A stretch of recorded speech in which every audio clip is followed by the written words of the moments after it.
Live from Channel 5, the Texas News Channel. Angela Kane, Brad Wright, meteorologist David Finfrock, and Scott Murray. This is Texas News 5 at 5.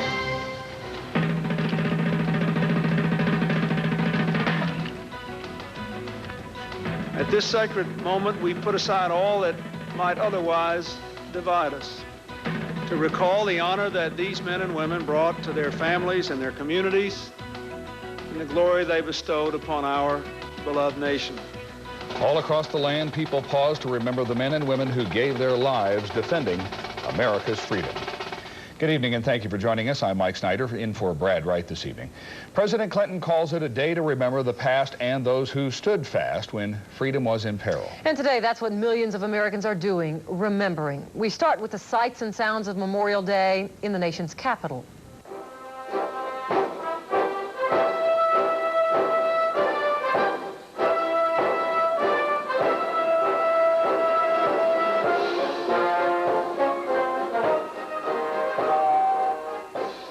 We have worked hard and made good progress.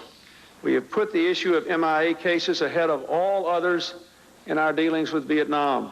And we will not stop until we have taken every possible step for every MIA in every MIA family.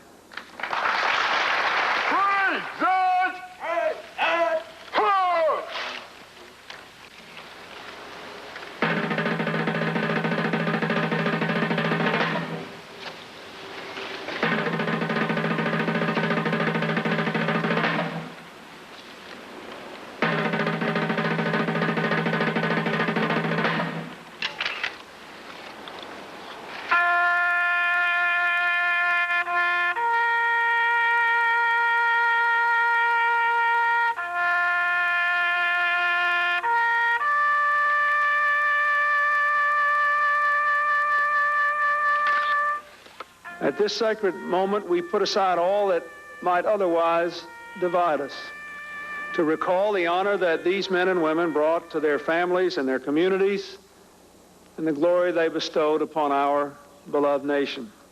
Today, more than ever, we rededicate ourselves to the vision for which they lived. Generations before ours met challenges to democracy and freedom, defeated the threats of fascism and communism, and now it is for us to rise to the new challenges posed by the forces of darkness and disintegration in this age at home and abroad. America forgot them, lost heroes in her youth.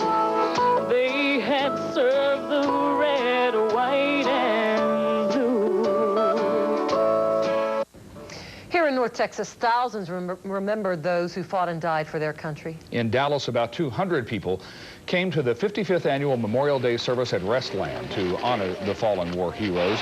4 F-16 fighters from Joint Reserve Base Fort Worth executed a low-level flyby, and members of the Battery B 3rd Battalion fired a 21-gun salute.